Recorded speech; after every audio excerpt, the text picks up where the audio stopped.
ഹരി ഓം. എല്ലാവർക്കും നമസ്കാരം. അരയാൽ വൃക്ഷത്തെ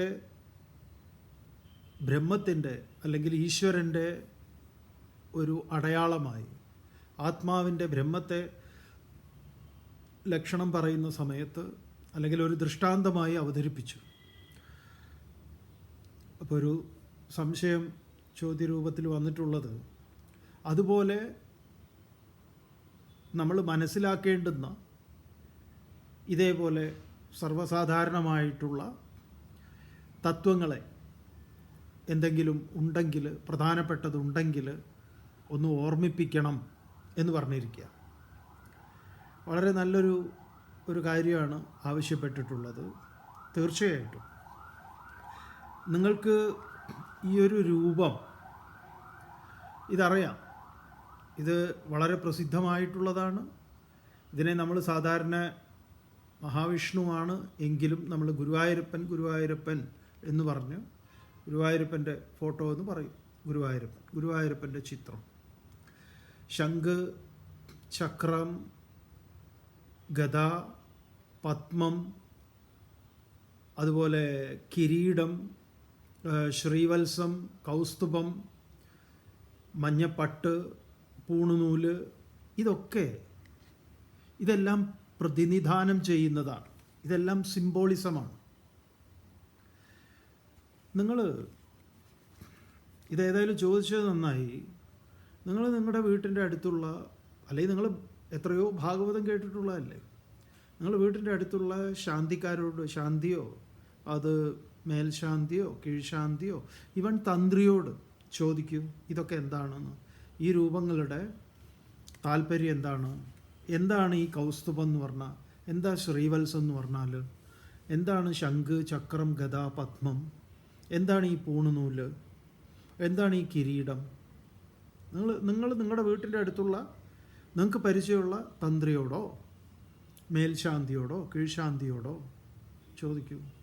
നിങ്ങൾ ഒരുപാട് ഭാഗവതം കേട്ടിട്ടുള്ളതല്ലേ, ഭാഗവത സപ്താഹങ്ങൾ പങ്കെടുത്തിട്ടുള്ളതല്ലേ.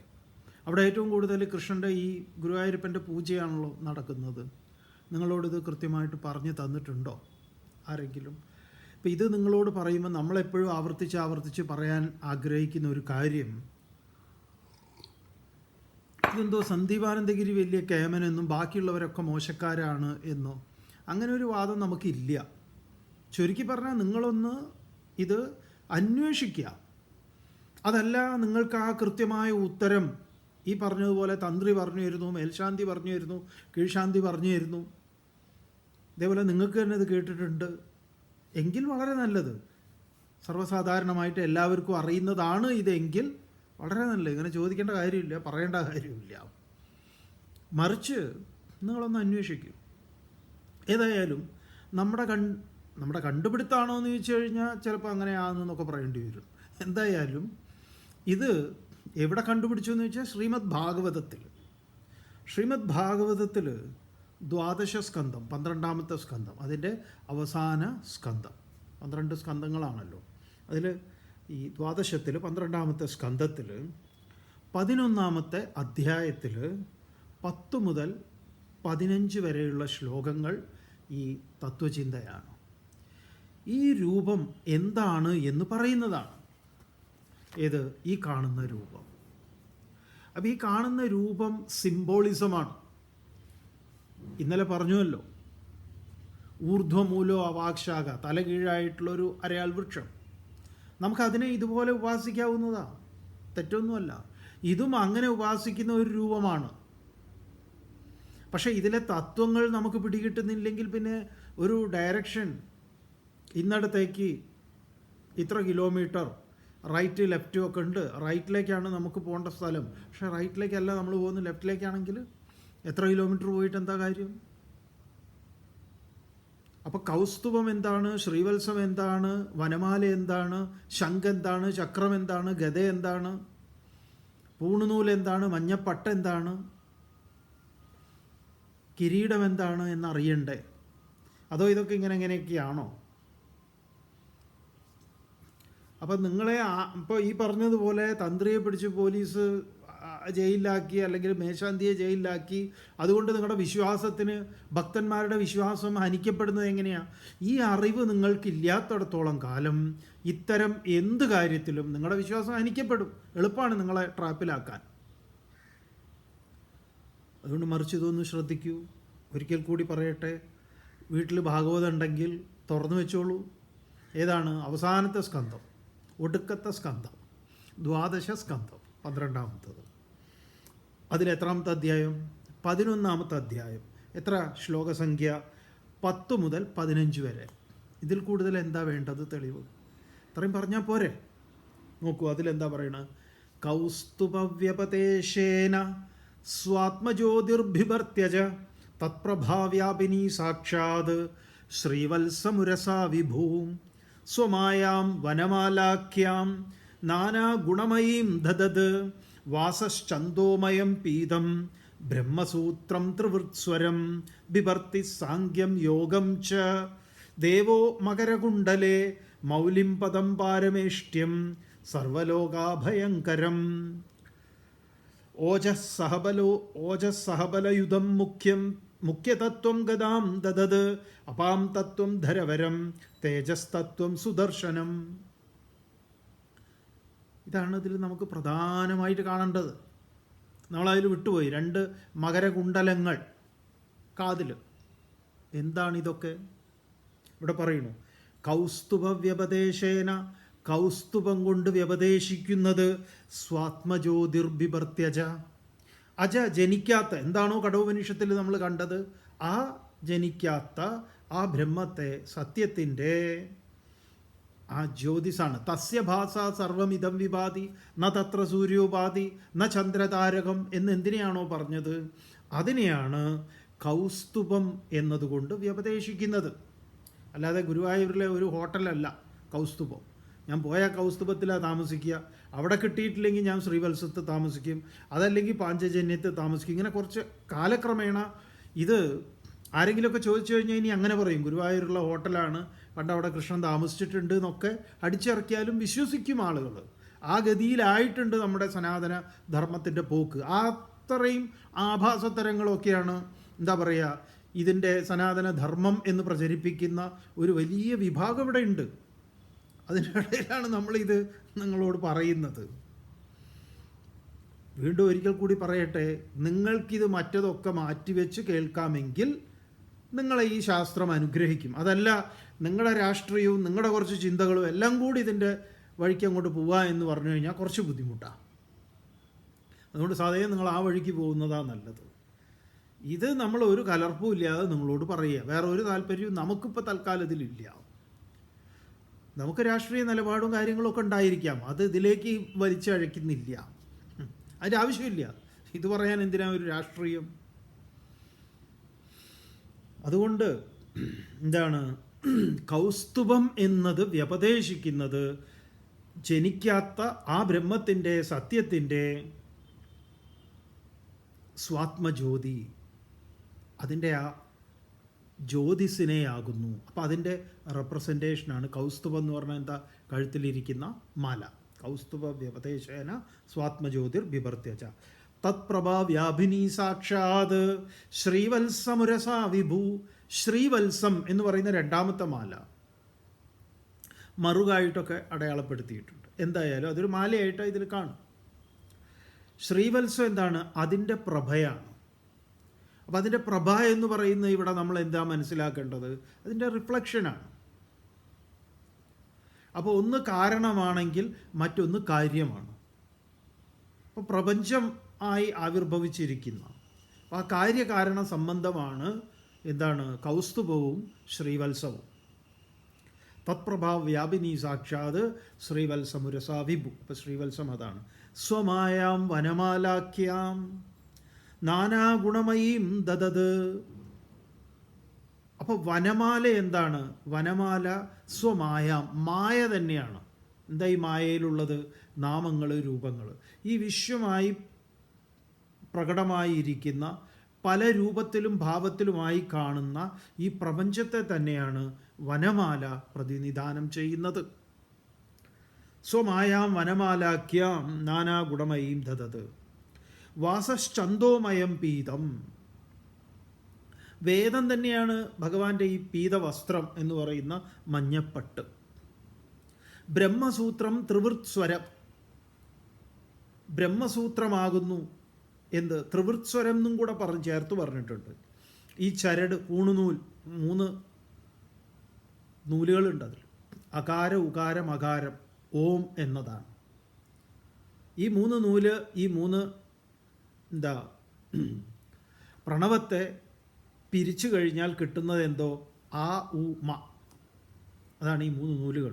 അത് ചേർന്നിരിക്കുന്ന ആ ബ്രഹ്മസൂത്രത്തെ പ്രതിനിധാനം ചെയ്യുന്നു ത്രിവൃത്സ്വരമായിട്ടുള്ള ഈ പൂണുനൂൽ. ബിഭർത്തി സാങ്ക്യം യോഗം ച മകരകുണ്ടലേ. 2 കാതിലുകൾ എന്തിനെ പ്രതിനിധാനം ചെയ്യുന്നു?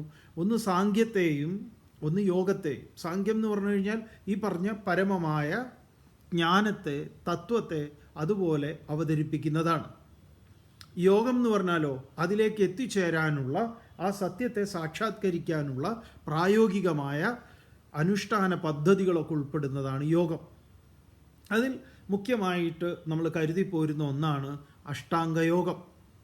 അതിലെന്തുണ്ട്? 8 അംഗങ്ങളോട് കൂടിയിട്ടുള്ളതാണ്. യമം, നിയമം, ആസനം, പ്രാണായാമം, പ്രത്യാഹാരം, ധ്യാനം, ധാരണ, സമാധി.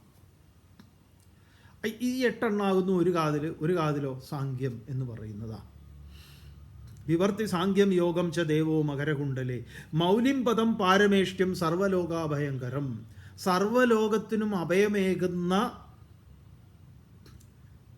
സാകാഷ്ട സാ പരാഗതി എന്നൊക്കെ നേരത്തെ പറഞ്ഞുവല്ലോ.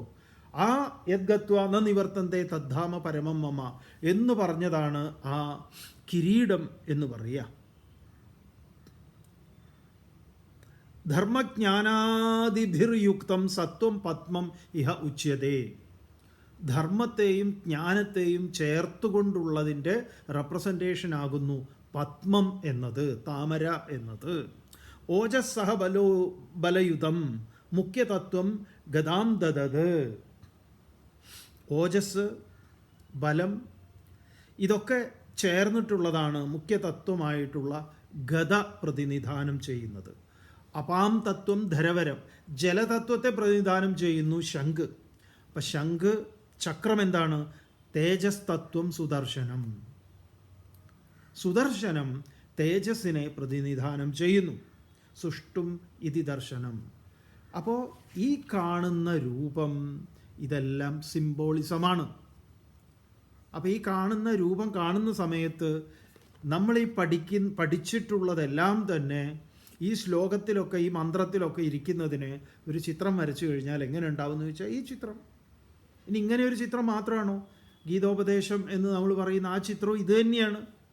അത് തന്നെയാണ് ഒരു തലകീഴായ വൃക്ഷമായിട്ട് വേറൊന്ന്, നേരെ നിൽക്കുന്ന വൃക്ഷമായിട്ട് 2 കിളികളും 9 ദ്വാരങ്ങളും ഒക്കെ ആയിട്ടുള്ള ഇന്നലെ നമ്മൾ വിസ്തരിച്ച് പരിചയപ്പെട്ട വൃക്ഷം, ആദിവൃക്ഷം. ഇങ്ങനെ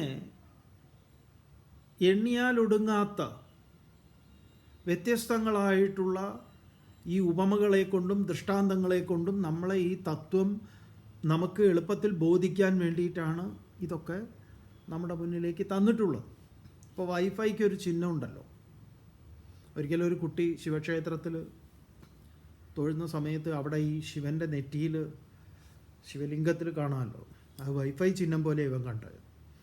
അപ്പോൾ ഇവൻ കുട്ടിയല്ലേ, ഇവൻ അമ്മയോട് പറയുക വൈഫൈ ഉണ്ട് ഇവിടെ എന്ന്. അങ്ങനെ നിനക്ക് മനസ്സിലായി അവിടെ ഉണ്ടെന്ന് പറയും വൈഫൈ.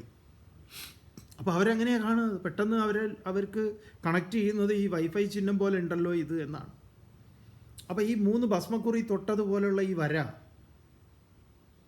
അങ്ങനെ ഒരു ഒന്നാണല്ലോ വൈഫൈയുടെ ചിഹ്നം. അങ്ങനെ ഓരോന്നിനുണ്ട്. ഇലക്ട്രിസിറ്റിയുടെ ചിഹ്നം കാണിക്കുന്ന ഒന്നുണ്ട്. ഹോട്ടലുകൾ, petrol pump, railway station, airport. നിങ്ങൾ ഈ എയർപോർട്ടിനകത്ത് പോയി കഴിഞ്ഞാൽ എത്ര സൈനുകളുണ്ട്? അവിടെയൊക്കെ എല്ലാ ഭാഷയിലും എഴുതി വെച്ചിട്ടുണ്ടോ? ഇല്ല, സൈൻ ബോർഡുകളേ ഉള്ളൂ.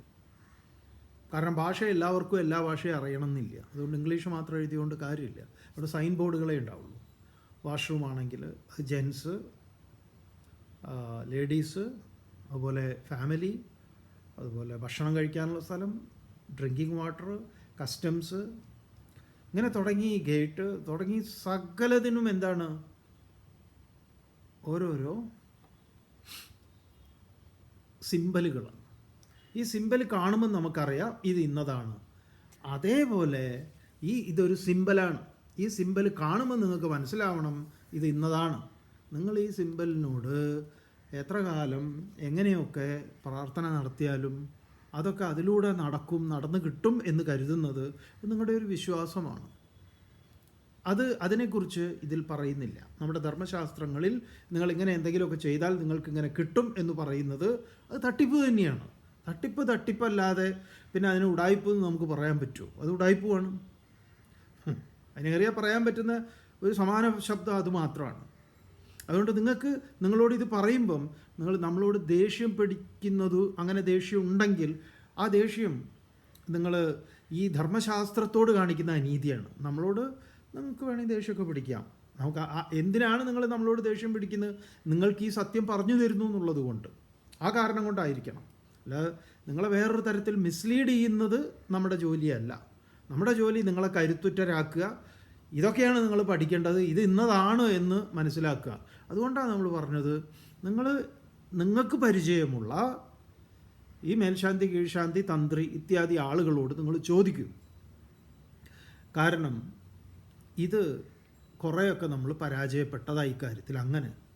അതുകൊണ്ട് നമ്മുടെ ഗുരുവായിട്ടുള്ള ചിന്മയാൻ സ്വാമികൾ പറയും, ഈ അമ്പലത്തിലെ ഈ പറഞ്ഞ പൂജാരിമാർ, മേൽശാന്തിയോ കീഴ്ശാന്തിയോ ഒക്കെ ആയിട്ടുള്ളവർ, അവിടെ എത്തുന്നവർക്ക്, ദീപാരാധന തൊഴാനൊക്കെ വരുന്നവർക്ക് ഈ കാര്യങ്ങൾ കുറച്ച് പഠിച്ച് പറഞ്ഞു കൊടുത്തിരുന്നെങ്കിൽ നമ്മുടെ സംസ്കാരം എത്രയോ നന്നായേനെ. അവർക്ക് കുറേ കാര്യങ്ങൾ മനസ്സിലാകുമായിരുന്നു എന്ന്. കാരണം അവരുടെ വാക്ക് ഇവർ വിശ്വസിക്കും. പക്ഷെ മറിച്ചാണ് ഇവർ ചെയ്തുകൊണ്ടിരിക്കുന്നത്.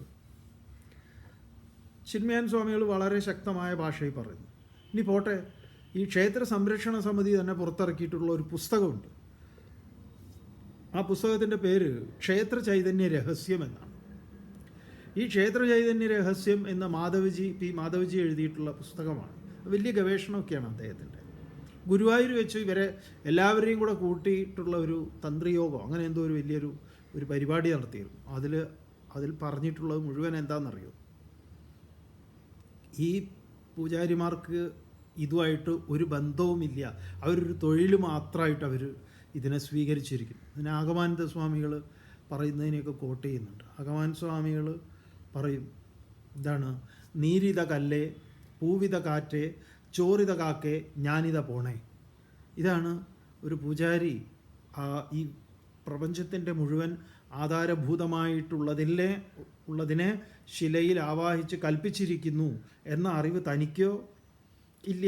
ഇനി വന്നിരിക്കുന്ന മറ്റുള്ളവർക്ക് ആ ഭാവം ഉണ്ടെങ്കിൽ അതും കൂടെ ഇല്ലാണ്ടാക്കുന്ന വിധത്തിലാണ് ഇങ്ങോരുടെ ആറ്റിറ്റ്യൂഡ്. അതുകൊണ്ട് ഇത് കല്ലാണ്, ഇന്ന പിടിച്ചോ കല്ലേ നീര് എന്നതാണ് മൂപ്പരുടെ ആദ്യ മന്ത്രം എന്നാണ് പറയുന്നത്. ഇത് ആഗമാൻ സ്വാമികൾ പറയുന്നതാണ്. നീരിത കല്ലേ, പൂവിത കാറ്റേ എന്നാണ്. പൂവിടുന്നത് തന്നെ മൂപ്പരെ സംബന്ധിച്ച് ഒന്നുമില്ല. അത് കാറ്റിങ്ങനെ എടുത്തു കൊണ്ടുപോകാനുള്ളതാണ്.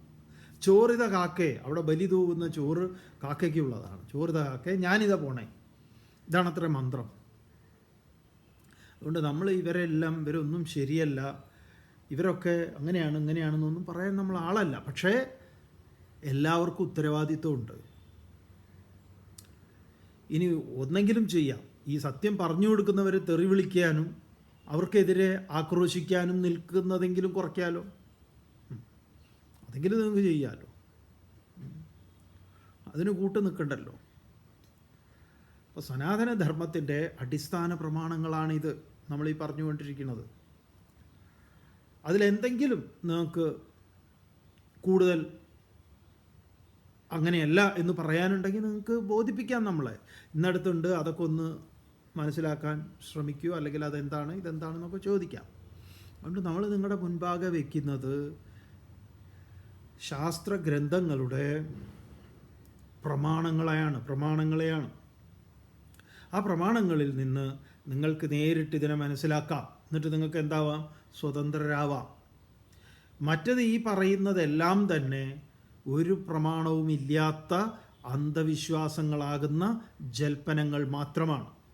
അതിലൂടെ നിങ്ങൾക്ക് ധനനഷ്ടം, അതുപോലെ തന്നെ നിങ്ങളുടെ മാനനഷ്ടം, അതുപോലെ സമയം, എന്താ പറയുക, നിങ്ങളുടെ സമയത്തെ അപഹരിക്കൽ, നിങ്ങൾ അന്ധമായി വിശ്വസിച്ച് ഇതിൻ്റെയൊക്കെ പിറകെ പോയി മാനസികവും ശാരീരികവും ബൗദ്ധികവും എല്ലാ നിലയിലും നിങ്ങൾക്ക് കഷ്ടനഷ്ടങ്ങളല്ലാതെ അതിൽ നിന്നൊരു നേട്ടം നിങ്ങൾ പ്രതീക്ഷിക്കേണ്ട.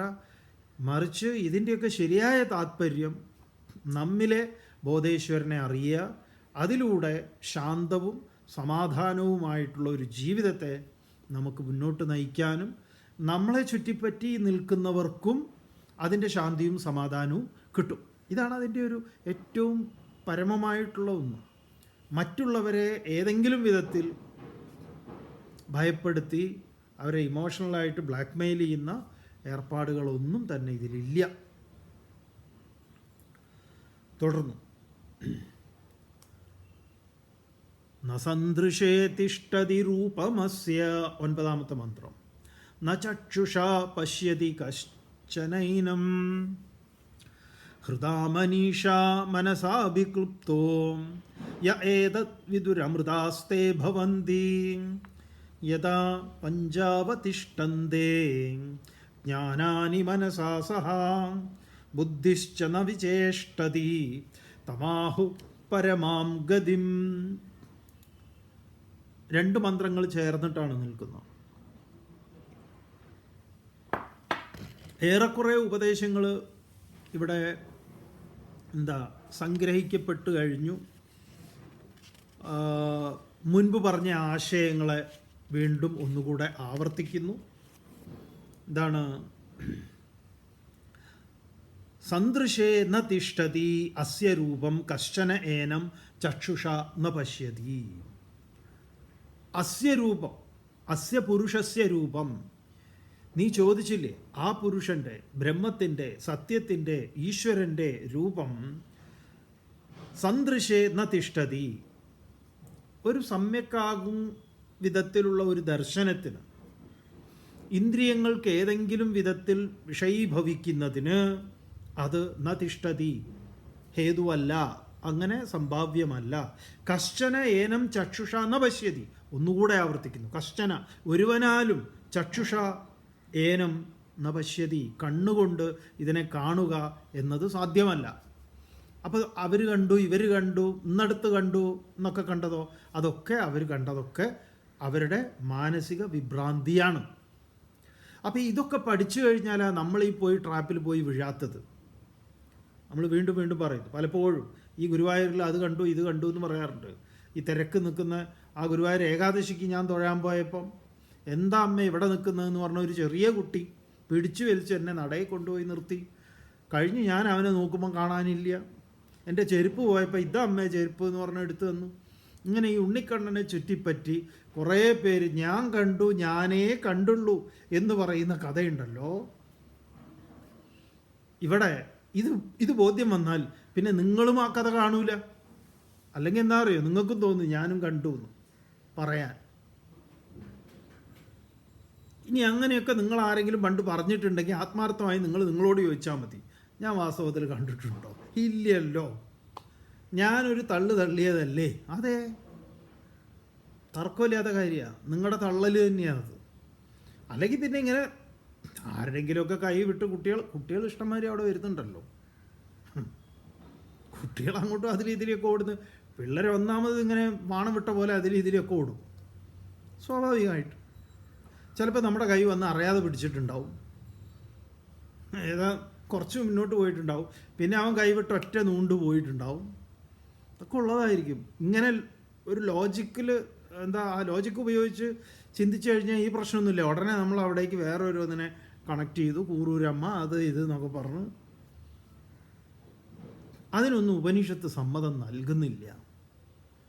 അതാണ്, നിങ്ങൾ വേദാന്തം പഠിച്ചാലുണ്ടല്ലോ നിങ്ങളുടെ ഭക്തിക്കൊക്കെ ഒരു ക്ലാരിറ്റി ഉണ്ടാവും. അതല്ലെങ്കിൽ നിങ്ങൾക്ക് ഈ ചിത്തഭ്രമം വന്ന ഒരവസ്ഥയാണ്. നിങ്ങളെ ഏത് ട്രാപ്പിൽ വീഴ്ത്താൻ പറ്റും, നിങ്ങളും മറ്റുള്ളവരുടെ ഏത് ട്രാപ്പിൽ പോയി വീഴുകയും ചെയ്യും. അവരെയും കൂടെ നിങ്ങൾ ഈ കുഴി ചാടിക്കും. അതുകൊണ്ട് കശ്ചന ഏനം ചക്ഷുഷ ന പശ്യതി. ഒരുത്തനും ഇതിനെ കണ്ണുകൊണ്ട് കാണും എന്ന് വിചാരിച്ചാൽ നടക്കൂല. മനീഷാ ഹൃദാ മനസ അവിക്ലുപ്ത യേന ഏതദ്വിദുഹു. മനീഷ മനസഹ ഇഷ്ടതേ ഇതി മനീഷി. മനസ്സിനെയും കടന്നുപോയി അതിൻ്റെ എല്ലാ ഗുണ്ടാമണ്ടികളെയും നന്നായി മനസ്സിലാക്കിയിട്ടുള്ള മനീഷി. ആ മനീഷിയുടെ ഹൃദാമനസ ഹൃദയത്തിൽ മനനം കൊണ്ട് അഭിക്നുപ്ത എന്താണ് അതിനെ വെളിപ്പെടുന്നു, അവർക്കതിനെ മനസ്സിലാവുന്നു എന്ന് പറഞ്ഞാൽ ഈ ബാഹ്യമായ കണ്ണുകൊണ്ടല്ല. അതുകൊണ്ടാണ് കേനത്തിൽ പറഞ്ഞത് യച്ചക്ഷുഷാ ന പശ്യതി ഏന ചക്ഷുംഷി പശ്യതി. ആ ഏന ചക്ഷുംഷി പശ്യതി എന്നതാണ് ഇവരെ സംബന്ധിച്ച് ഉള്ള അറിവ്. ഏതദ്വിദുഹു, ഇത്തരത്തിൽ അതിനെ ആരറിയുന്നുവോ അവർ അമൃതാ ഭവന്തി, അവർ അമൃതന്മാരായിത്തീരുന്നു. യഥാ പഞ്ചജ്ഞാനാനി, അതിനെന്താ വേണ്ടത്? എപ്പോഴാണോ ഒരുവൻ പഞ്ചജ്ഞാനാനി 5 ജ്ഞാനേന്ദ്രിയ വിഷയങ്ങളെ മനസാസഹ അവതിഷ്ഠന്തേ, മനസ്സിനോടൊപ്പം തന്നെ നിശ്ചേഷ്ടമായി അവൻ അതിനെ അന്തർമുഖമാക്കുന്നത്. ബുദ്ധിം ച ന വിചേഷ്ടതി, ബുദ്ധിയെയും തം പരമാം ഗതി ആഹു, അതിനെയാണ് പരമമായ ഗതിയായി പറയുന്നത്. കാരണം എന്താണ്? ഇത് ഈ ഒരു ആശയം മുൻപ് ആവർത്തിച്ചിട്ടുള്ളതാണ്. എവിടെയാണത്? ആരംഭത്തിൽ തന്നെ ബ്രഹ്മദേവനെ പഴി പറഞ്ഞുകൊണ്ട് യമധർമ്മൻ ഒരു ശ്ലോകം അവതരിപ്പിച്ചിരുന്നു നചികേതസിൻ്റെ മുന്നിൽ. എന്താണ്? പരാഞ്ചികാനി വിതൃണത് സ്വയംഭൂ തസ്മാത് പരാങ് പശ്യതി നാന്തരാത്മൻ കശ്ചിത് ധീര പ്രത്യഗാത്മാനമൈക്ഷത് ആവൃത്ത ചക്ഷുഹു അമൃതത്വമിച്ഛൻ. പരാഞ്ചിഖാനി വിതൃണത് സ്വയംഭൂ, സ്വയംഭൂവായ സൃഷ്ടികർത്താവ്, ഖാനി വിതൃണത് പരാഞ്ചിഖാനി 5 ഇന്ദ്രിയങ്ങളെയും പുറത്തേക്കാക്കി സൃഷ്ടിച്ചു. അതുകൊണ്ട് ആരും അതിനെ കാണുന്നില്ല, പുറത്തേക്ക് മാത്രമാണ് നോക്കുന്നത്. പക്ഷേ പ്രത്യേകാത്മാനം ഐക്ഷത്, ഒരുവൻ കണ്ടു. എങ്ങനെ കണ്ടു? ഈ കണ്ണുകൊണ്ടാണോ? അല്ല. ആവൃത്ത ചക്ഷുഹു അമൃതത്വമിച്ഛൻ, മരണമില്ലായ്മയെ കാമിച്ച ഒരുവൻ ഇന്ദ്രിയഗ്രാമം സംനിയമ്യ, ഗീതയുടെ ഭാഷയിൽ അതാണ് ഇവിടെ പറഞ്ഞത്. ഇന്ദ്രിയങ്ങളെ ഉൾവലിച്ച്, നാരായണ ഗുരുദേവൻ്റെ ഭാഷയിൽ കരുവിന് കണ്ണുകൾ 5 മുള്ളടക്കി തെരുതെര വീണു വണങ്ങിയോതിടേണം. തുടർന്ന് നമ്മൾ കേനത്തിൽ കണ്ട എൻ മനസാ നമനുദേ യേനാഹുർമനോമതം തദേവ ബ്രഹ്മത്വം വിദ്ധി നേതം യതിതമുപാസതേ. പലതും പറഞ്ഞ യത് പ്രാണേന ന പ്രാണിതി യേന പ്രാണപ്രണീയതേ, യത് ശ്രോത്രേണ ന ശൃണോതി യേന ശ്രോത്രമിതം ശ്രുതം. അതെല്ലാം ഇവിടേക്ക് എടുക്കുക. ഇതിന് ഇവിടെ വെച്ച് യോഗശബ്ദത്തിന് യമധർമ്മൻ ഒരു സുന്ദരമായ വ്യാഖ്യാനം നൽകുന്നു. നമ്മൾ ഈ യോഗം എന്ന് പറഞ്ഞു കഴിഞ്ഞാൽ തലകുത്തി നിൽക്കലും മറയലും പിടിക്കലും ഒക്കെ അല്ലേ. യോഗത്തിന് പതഞ്ജലി മഹർഷി നൽകുന്ന ഉദാഹരണവും ഇവിടെ പറയുന്നതും ഒന്നാണ്. പതഞ്ജലി മഹർഷി എന്താ പറയുന്നത്? ചിത്തവൃത്തി യോഗസ്തു ചിത്തവൃത്തി നിരോധ, ഒന്നാമത്തെ സൂത്രമാണ്. യോഗമാകട്ടെ അന്ധകരണവൃത്തികളുടെ ചിത്തവൃത്തികളുടെ നിരോധമാണ്, അതിൻ്റെ നിയമനമാണ്. അപ്പം ഏതിനെ അവിടെ യോഗം എന്ന് പറയാൻ പോണത്? ഇവിടെ കഠോപനിഷത്തിൽ യോഗത്തെ നിർവചിക്കുന്നു. ഇവിടെ ഭഗവത്ഗീതയിലും അങ്ങനെയാണ് യോഗം എന്ന് പറഞ്ഞാൽ, അല്ലാതെ ഈ ഫിസിക്കൽ എക്സസൈസ് അല്ല നമ്മൾ യോഗ എന്ന് പറയുന്നത്. യോഗ വേറെ, യോഗം വേറെ. യുജിര് സമാധവും യുജിര് മേളനെ, അതാണ് അതിൻ്റെ താല്പര്യം. ശരി, എന്താ അവിടെ പറയണത്? താം യോഗമിതി മന്യന്തേ, 11ാമത്തെ മന്ത്രം. സ്ഥിരാമിന്ദ്രിയധാരണാം അപ്രമത്തസ്തദാ ഭവതി യോഗോ ഹി പ്രഭവാപ്യയൗ. താം യോഗമിതി മന്യന്തേ സ്ഥിരാമിന്ദ്രിയധാരണാം അപ്രമത്തസ്തദാ ഭവതി യോഗോ ഹി പ്രഭവാപ്യയൗ. താം യോഗം ഇതി മന്യന്തേ സ്ഥിരാം ഇന്ദ്രിയ ധാരണാം. താം സ്ഥിരാം ഇന്ദ്രിയധാരണാം, ഇത്തരത്തിൽ ഇന്ദ്രിയങ്ങളിൽ സ്ഥിരതയോടുകൂടി ഇന്ദ്രിയങ്ങളെ അന്തർമുഖമാക്കി നിർത്തുക എന്ന് പറഞ്ഞു കഴിഞ്ഞാൽ ഈ കുതിരകളെ നന്നായി നിയന്ത്രിക്കുക. ഇന്ദ്രിയങ്ങളാകുന്ന കുതിരകളെ തോന്നിയതുപോലെ അഴിച്ച് ദുഷ്ടാശ്വ ഇവ സാരഥേഹേ സംസാരം ച അധിഗച്ഛതി സദശ്വ ഇവ സാരഥേഹേ തദ് വിഷ്ണു പരമം പദം. അപ്പോൾ ഈ നിയന്ത്രിതമല്ലാത്ത കുതിര രഥമോടിച്ചാലുള്ള അവസ്ഥയെ നമ്മൾ മുമ്പ് പഠിച്ചതാണ്. അതിനിവിടെ പറയുന്നു താം സ്ഥിരാം ഇന്ദ്രിയധാരണാം യോഗം ഇതി മന്യന്തേ. അതിനെയാണ് യോഗം എന്ന് പറയുന്നത്. അതുകൊണ്ടാണ് യുജിര് സമാധൗ യുജിര് മേളനെ എന്ന് പറഞ്ഞത്. ഏതിലുള്ള മേളൻ? ഈ യോഗ ശബ്ദത്തിൽ നിന്ന് യൂണിയൻ എന്നുള്ള ഇംഗ്ലീഷ് ശബ്ദം ഉണ്ടാവുന്നത്. ഇംഗ്ലീഷ് ഒരുപാട് ശബ്ദങ്ങളിൽ നിന്ന് കടം കൊണ്ടിട്ടുള്ളതാണല്ലോ. സംസ്കൃതത്തിൽ നിന്ന് ഒരുപാട് ശബ്ദങ്ങൾ എടുത്തിട്ടുണ്ട്. എന്തായാലും യോഗം ഇതി മന്യന്തേ, യോഗം എന്ന് മനസ്സിലാക്കേണ്ടത് ഇതിനെയാണ്. തഥാ അപ്രമത്തഃ ഭവതി. അങ്ങനെ അനന്തരം യോഗം ഹേതുവായി അപ്രമത്തഃ ഭവതി. അപ്രമത്തഃ പ്രമാദങ്ങൾ ഇല്ലാത്തവനായി തീരുന്നു. പ്രഭവാപ്യോ ഹി യോഗ. വാസ്തവത്തിൽ ഈ ആവിർഭാവ തിരോഭാവത്തെ തന്നെയാണ് യോഗം എന്ന ശബ്ദം കൊണ്ട് അർത്ഥമാക്കുന്നത്. അത് ആ അർത്ഥത്തിലാണ് യോഗം എന്നുള്ളത്. ലക്ഷ്യാർത്ഥത്തിലും അതിൻ്റെ ഈ പ്രായോഗിക തലത്തിലും രണ്ട് തലത്തിലും പതഞ്ജലി മഹർഷി ചിത്തവൃത്തി നിരോധം എന്ന് പറഞ്ഞു. യുജിര് ധാതുവിന് മേളനെ എന്നും സമാധൗ എന്നും. തുടർന്ന് 12ഉം 13ഉം മന്ത്രങ്ങൾ ഇത് ഒരുമിച്ചാണ് നിൽക്കുന്നത്. നൈവ വാചാ ന മനസാ പ്രാപ്തും ശക്യോ ന ചക്ഷുഷാ അസ്തീതി ബ്രുവതോന്യത്ര കഥം തതുപലഭ്യതേ അസ്തീത്യേവോപലബ്ധവ്യം തത്വഭാവേന ചോഭയോഃ അസ്തീത്യേവോപലബ്ധസ്യ തത്വഭാവ പ്രസീദതി. നൈവ വാചാ ന മനസാ പ്രാപ്തും ശക്യോ ന ചക്ഷുഷാ അസ്തീതി ബ്രുവതോന്യത്ര കഥം തതുപലഭ്യതേ അസ്തീത്യേവോപലബ്ധവ്യം തത്വഭാവേന ചോഭയോഃ അസ്തീത്യേവോപലബ്ധസ്യ തത്വഭാവ പ്രസീദതി.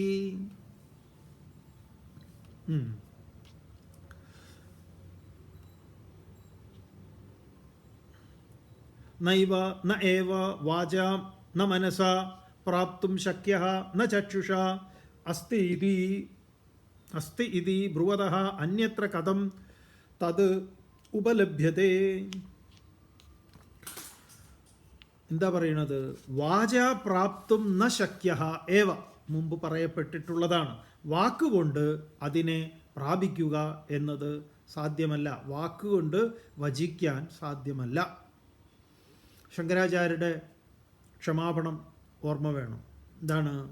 രൂപം രൂപ വിവർജിതസ്യ ഭവതോ ധ്യാനേന യത് കൽപ്പിതം സ്തുത്യ അനിർവചനീയതാകില ഗുരോ ദൂരീകൃതമന്മയ യന്മയ. രണ്ടാമത്തത് വ്യാപ്തിത്വം ച നിരാകൃതം ഭഗവതോ യത് തീർത്ഥയാത്രാദിന.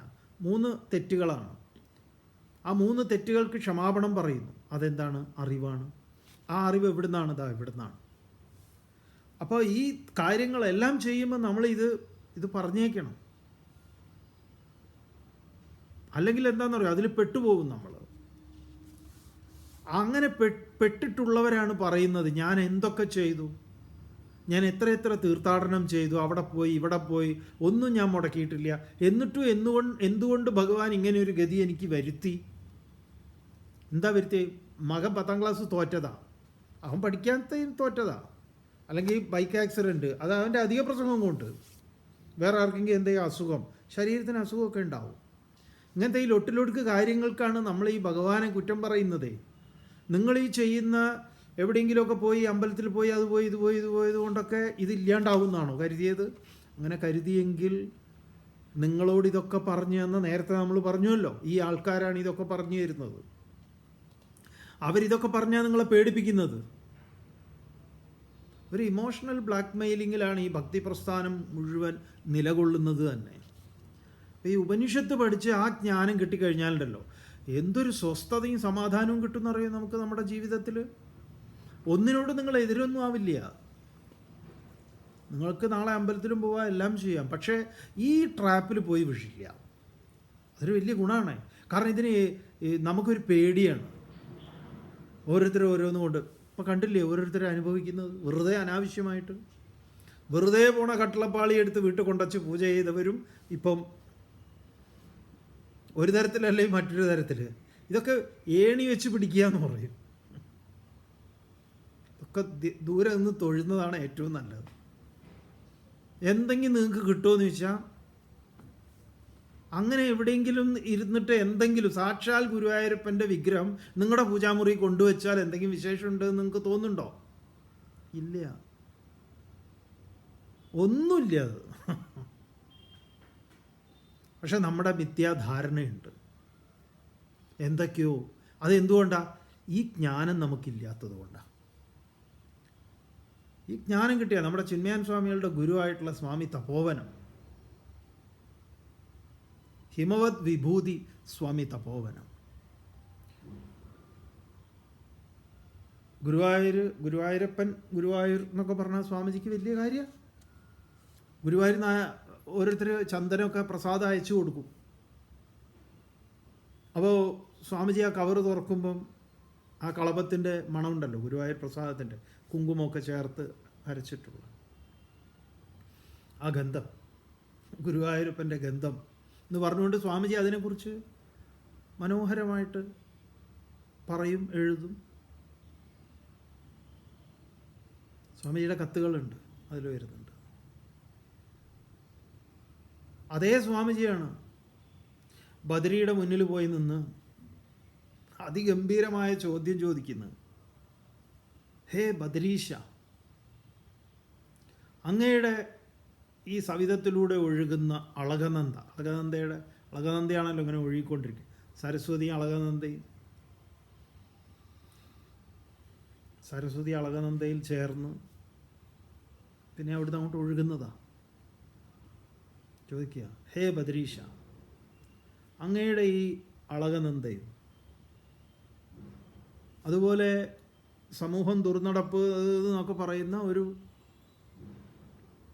ഒരു വേശ്യയുടെ ഗൃഹത്തിലെ അഴുക്ക് ചാലും തമ്മിൽ കോ ഭേദ, എന്ത് ഭേദമാണ്? ഇതെന്താന്ന് പറഞ്ഞു കഴിഞ്ഞാൽ ഇതാണ് ഈ ജ്ഞാനം ഉറച്ചു കഴിഞ്ഞാൽ ഭേദങ്ങളൊക്കെ അസ്തമിക്കും. അതാണ് ഈ എന്താ പറയുക, മനീഷാ പഞ്ചകത്തിൽ ഈ ചണ്ടാളൻ ശങ്കരനോട് ചോദിക്കുന്ന ചോദ്യത്തിൽ കിം ഗംഗാംബുനി ബിംബിതേമ്പരമണോ ചണ്ടാല വീതി പയ, നിങ്ങൾ ഏറ്റവും പരിശുദ്ധമെന്ന് കരുതുന്ന ഗംഗാജലത്തിൽ പ്രതിബിംബിക്കുന്ന സൂര്യൻ്റെ പ്രതിബിംബവും ഏറ്റവും നികൃഷ്ടൻ എന്നൊക്കെ കരുതുന്ന ചണ്ടാളൻ്റെ വീട്ടിൻ്റെ മുറ്റത്തെ അവൻ്റെ അഴുക്ക് ചാലില്ല, അവൻ കുടിക്കുന്നതേ അഴുക്ക് വെള്ളം, വേറെ കുടിക്കാൻ വഴിയില്ലാത്തതുകൊണ്ടാണ്.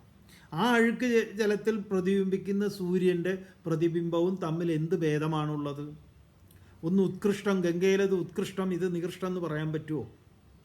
അങ്ങനെ ഉത്കൃഷ്ടം നികൃഷ്ടം എന്ന് പറയുന്നതാണ് നമ്മളിപ്പോൾ ഈ പറയുന്ന ആളുകളെ നോക്കി അവർണൻ സവർണൻ എന്ന് പറയുന്നത്. ഇത് അവസാനിപ്പിക്കുന്നതാണ് ശങ്കരാചാര്യരുടെ മനീഷാ പഞ്ചകം എന്ന കൃതി.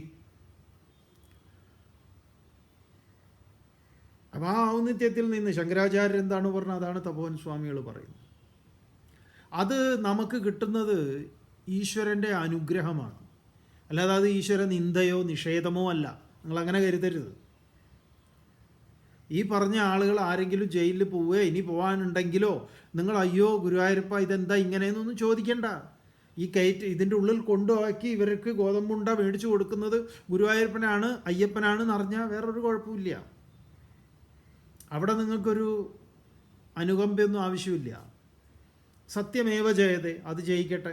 നിരപരാധിയാണെങ്കിൽ സത്യം തെളിയിച്ച് വരട്ടെ എന്ന് കരുതിയാൽ മതി. അല്ലാതെ ഭക്തന്മാരാണ് നമ്മളിതൊക്കെ, നമ്മളോട് ഈ ഇടയ്ക്കിടയ്ക്ക് ഇങ്ങനെ ഓരോരുത്തർ വിളിച്ച് പറയുന്നുണ്ട് ഇത് സ്വാമി കേൾക്കുന്നില്ലേ, ഇതൊക്കെ എന്താണ് നമ്മുടെ സനാതനധർമ്മത്തിന് പറ്റി? സനാതനധർമ്മത്തിന് എന്ത് പറ്റുക? ഈ 4 കാട്ടുകള്ളന്മാർ സ്വർണം കട്ടാൽ ഒലിച്ചു പോണതാണോ സനാതനധർമ്മം? അങ്ങനെയാണോ നിങ്ങൾ സനാതനധർമ്മത്തെ മനസ്സിലാക്കിയത്? അയ്യപ്പ തത്വം എന്ന് പറയുന്നത് അതാണോ? എങ്കിൽ നിങ്ങൾക്ക് തെറ്റുപറ്റി. നിങ്ങളാണ് സനാതനധർമ്മത്തിന് പ്രശ്നക്കാർ. സത്യത്തിൽ നിങ്ങളിതിനെ വേണ്ട വിധം മനസ്സിലാക്കിയില്ല എന്നുള്ളത് കൊണ്ട്. അല്ല സനാതനധർമ്മം നശിച്ചു പോകാന്ന് പറഞ്ഞാൽ ഇവിടെ സകല തന്ത്രിമാരെയും പിടിച്ച് ജയിലിലാക്ക്, സകല സ്വാമിമാർ എല്ലാവരും ഇവിടുന്ന് എല്ലാം തന്നെ ഈ പറഞ്ഞ സനാതന ധർമ്മവാദികൾ എന്ന് പറയുന്നവരെ ഒക്കെ പിടിച്ച് അകത്താക്കിയാലും ഇതിവിടെ നിലനിൽക്കും. നിലനിൽക്കേണ്ടതാണ് എന്ന് പ്രകൃതിക്ക് തോന്നുന്നിടത്തോളം കാലം അത് നിലനിൽക്കുക തന്നെ ചെയ്യും. അതിനെ ഇല്ലായ്മ വരുത്താൻ ഒരുത്തനും സാധ്യമല്ല. കാരണം എന്താണ്? പ്രകൃതി നിയമമാണ്. അതുകൊണ്ട് ഇപ്പോൾ വാച പ്രാപ്തും ന ശക്യേവ, വാക്കുകൊണ്ട് അതിനെ വചിക്കാൻ സാധ്യമല്ല. മനസാ പ്രാപ്തും ന ശക്യ, മനസ്സുകൊണ്ട് അതിനെ വിഷയീഭവിക്കുക എന്ന് പറയുന്ന സാധ്യമല്ല. ചക്ഷുഷാ പ്രാപ്തും ന ശക്യ, മുമ്പ് വന്നതാണ്, കണ്ണുകൊണ്ട് സാധ്യമല്ല. എന്താണ്? അസ്തി ഇതി, ഉണ്ട് എന്ന് ബ്രുവതഃ അന്യത്ര. എല്ലാ ഈ ഉണ്മ അറിയുക എന്നത് തത് കഥം ഉപലഭ്യതേ, ബ്രുവതഃ അന്യത്ര തത് കഥം ഉപലഭ്യതേ. മറ്റൊരാളിൽ നിന്ന് ഈ സത്യം എങ്ങനെ അറിയാൻ സാധിക്കും എന്നാണെങ്കിൽ അസ്തി ഇതി ഏവ, അതെന്താ? അതുമാത്രമാണ് പരമാർത്ഥത്തിൽ ഉള്ളത്. ഉപലബ്ധവ്യ, തത്വഭാവേന ഉപലബ്ധവ്യ. അങ്ങനെ അറിയണം. എങ്ങനെ? തത്വഭാവത്തിലും ഇതിനെ അറിയേണ്ടതുണ്ട്. തത്വഭാവത്തിലാണല്ലോ പലതും നമ്മൾ സയൻസിൻ്റെ പല സിദ്ധാന്തങ്ങളും തത്വഭാവത്തിലാണ് അവതരിപ്പിച്ചിട്ടുള്ളത്. ഉഭയോഹോ അസ്തി ഇതി ഏവ ഉപലബ്ധവ്യ, രണ്ടിലും വെച്ച് അസ്തി എന്നത് ഉപലബ്ധമായി തത്വഭാവ പ്രസീദതി, തത്വഭാവം നമുക്ക് സ്വയം തെളിഞ്ഞ് കിട്ടുന്നു. ഇനി തുടർന്ന് വരുന്ന കുറച്ച് മന്ത്രങ്ങളും കൂടിയേ ഉള്ളൂ. 18 മന്ത്രങ്ങളെ കൊണ്ട് ഈ ഉപനിഷത്ത് അവസാനിക്കും. നമുക്ക് അത് നാളെ ഈ ഘടോപനിഷത്ത് അവസാനിക്കുകയാണ്. നാളെ എന്നല്ല, നാളെ. അപ്പോൾ നിങ്ങൾക്ക് എന്തെങ്കിലുമൊക്കെ സംശയങ്ങളുണ്ടെങ്കിൽ അതും കൂടെയൊക്കെ പരിഗണിച്ചുകൊണ്ട് നാളെ നമുക്ക് ഇതിനെ സമാപിപ്പിക്കാം. ഓം പൂർണ്ണമദഃ പൂർണ്ണമിദം പൂർണ്ണാത് പൂർണ്ണമുദച്യതേ പൂർണ്ണസ്യ പൂർണ്ണമാദായ പൂർണ്ണമേവാവശിഷ്യതേ. ഓം ശാന്തി ശാന്തി ശാന്തി. ഹരി ഓം. ശ്രീ ഗുരുഭ്യോ നമഃ. ഹരി ഓം.